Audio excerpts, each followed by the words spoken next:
I want to introduce the first poet. We have four. In addition, I'm going to read at the end. We have Vincent Quatroche, Anthony Machini, Joe Labelle, Quatroche, and Concetta Abate, and then myself. Now, Vincent describes himself as a journeyman educator, irritant du jour, teaching at the communications department at SUNY in Western New York.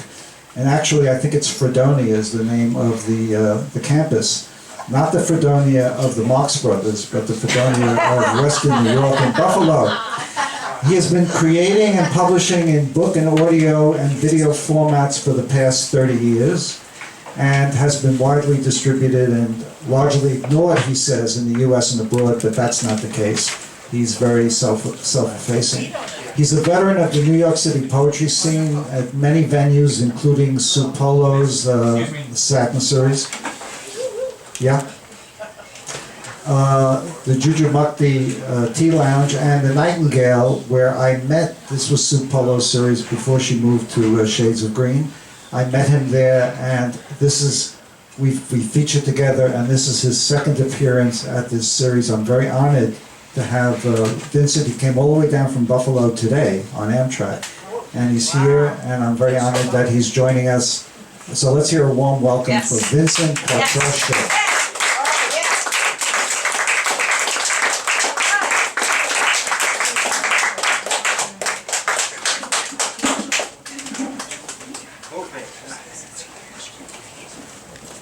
There are any Charles Bukowski fans here this evening? Yeah. Well, that wasn't very enthusiastic. Yeah. How about racing fans? It's going to be a attempt at the trifecta, or Triple Crown, right, or whatever the hell it is, American Pharaoh next week at Belmont.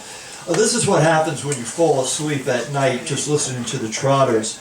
I think it's a good way to start the festivities. The Beat Poetry Horse Race. Well, hello there, Beat Poetry fans. Welcome to the fifth race at Ptr Downs. It's been raining cats and dogs and angel-headed hipsters since dawn. The track is sloppy. The stands are half empty. They're at the post, and there's the bell, and they're off. Cryptic Stranger is strong off the line with sentimental tripe on his heels, followed by Pretentious Prose. Rounding out the top three are Cosmic Battle, Humorless Despair, and Bargain Basement Bathos is in hot pursuit in the second tier. In the middle of the pack, Graybeard Confusion, Suicide Blonde, Ethnic Disaster, and Gender Axe to Grind. Bringing up the rear, Itamic Parameter, Masturbator, Drunken Rant, and Colon Cacophony. Around the first turn, Cryptic Stranger by 2 lengths. Pretentious Prose and Sentimental Tripe are neck and neck. Graybeard Confusion wants the outside lane, while Suicide Blonde is deciding whether she wants to fuck him after the race. Humorless Despair is dropping back. Cosmic Battle seems confused. Bargain Basement Bathos has started to weep. Gender Axe to Grind and Ethnic Disaster trade places, attitudes, and vendettas. We're at the halfway point now. Cryptic Stranger still holding his own. Pretentious Prose and Sentimental Tripe are losing focus and falling out of the top three. Humorless Babble, Cosmic Babble seem poised to make a move. Itamic Parameter Masturbator beats it. Drunken Rave has gone to the whip. Colon Cacophony refuses to quit. We're on the last run now, heading around the finish line. Cryptic Stranger has opened up a lead to 4 lengths. Cosmic Battle has a lane on the outside. Humorless Despair now slips into the third spot. And here comes Colon Cacophony out of nowhere. And it's down the wire. Cryptic Stranger running out of gas. Cosmic Battle on his heels. Nobody's laughing. Coming on strong. Humorless Despair. They're going down to the wire. They're going to put it on their phone. They're going to text. It's going to be a photo finish. And it's Colon Cacophony by an anus. Please hold all tickets. The official results have been posted on the board by a literary agent. That's that.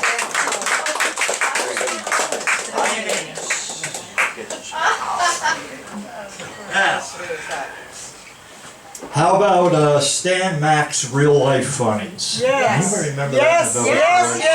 Yes. That was just such a wonderful. Big fan. As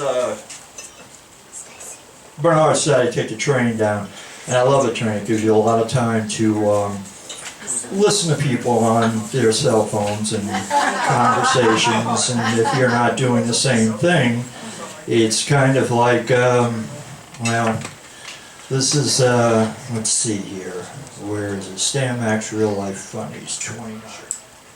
This is from God Abstract. Stan Mack's Real Life Poetry. Guaranteed. All prose overheard verbatim.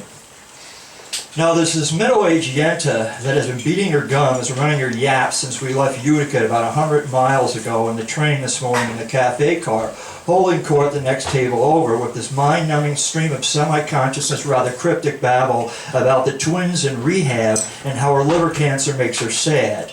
But now she seems to be in remission, and I'm about to drown myself in my Amtrak coffee.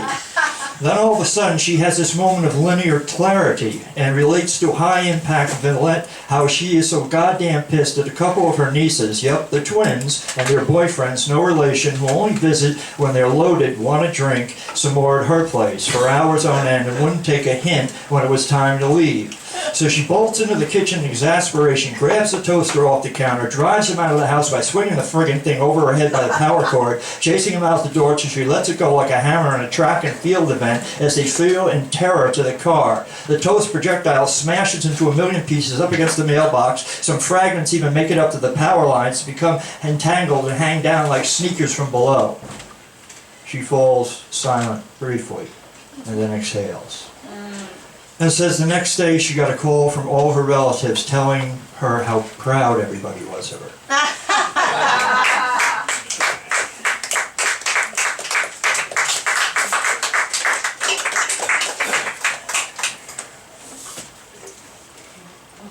Bad day.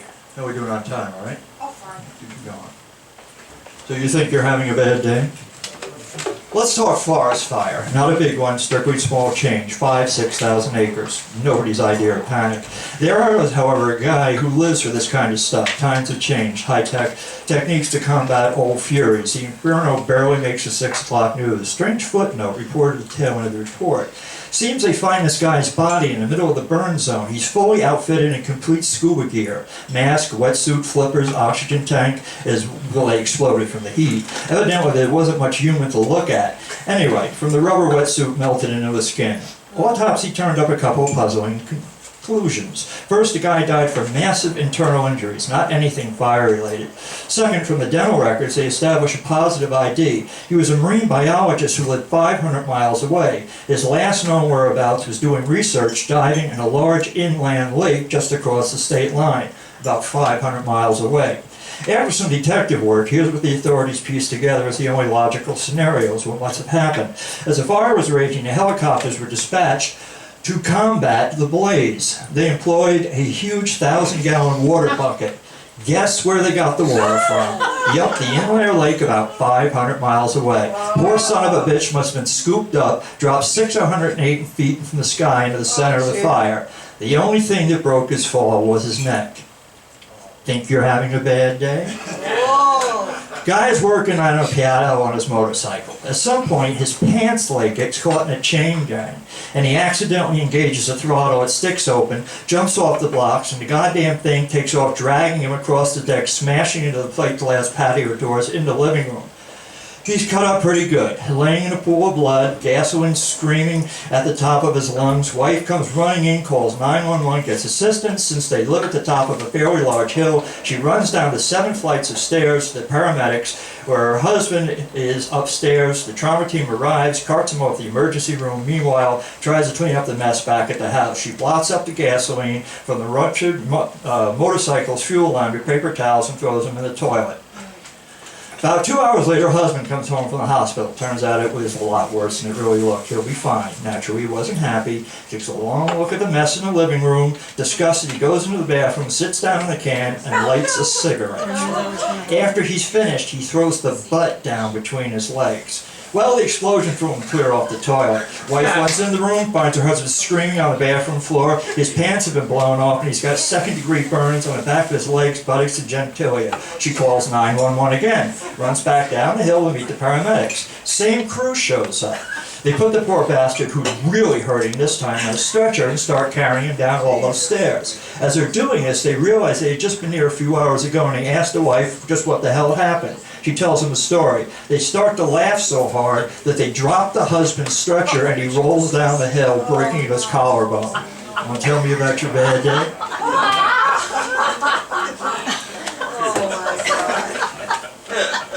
That's what happens when you listen to NPR years ago.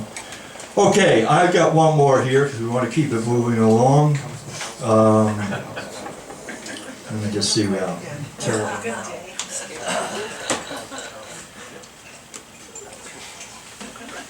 All right. This is a piece, as I said,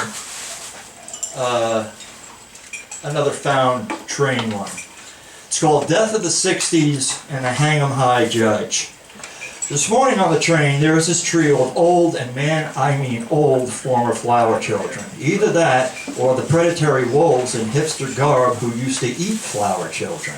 These battered 3-year-old birds look like the acid bath they took 40 years ago, long fricasseed their asses to a crisp. Or maybe they've been doing the Rip Van Winkle routine in some basement full of mothballs or dry ice in a museum somewhere. They still have on their wrinkled, dirty, tie-dye shirts, threadbare headbands, grubby, ragged bell-bottoms, blue jeans, scraggy, greasy, graying beards, long hair with scruffiness that has appeared to have been trimmed by a drunken barber. Oh, did I forget the love beads? Yeah, and they stink of sandalwood incense, of course. Funny, they don't look in the least wise, beatific, or colorful.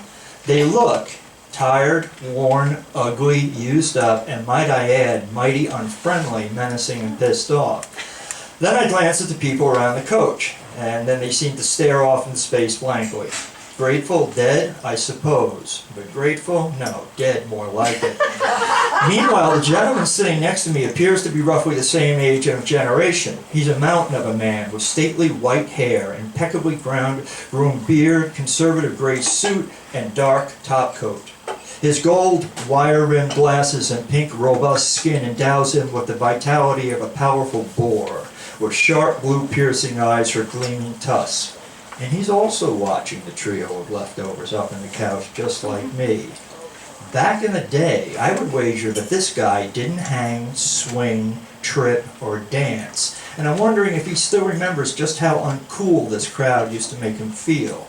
And I get my answer pretty quickly when he opens an expensive-looking burgundy leather briefcase on his lap, cracking open the golden latches with loud, short, crisp snaps, and takes out a legal brief entitled, Freeing the Judges. I rest my case. Thank you, Bernard. Thank you.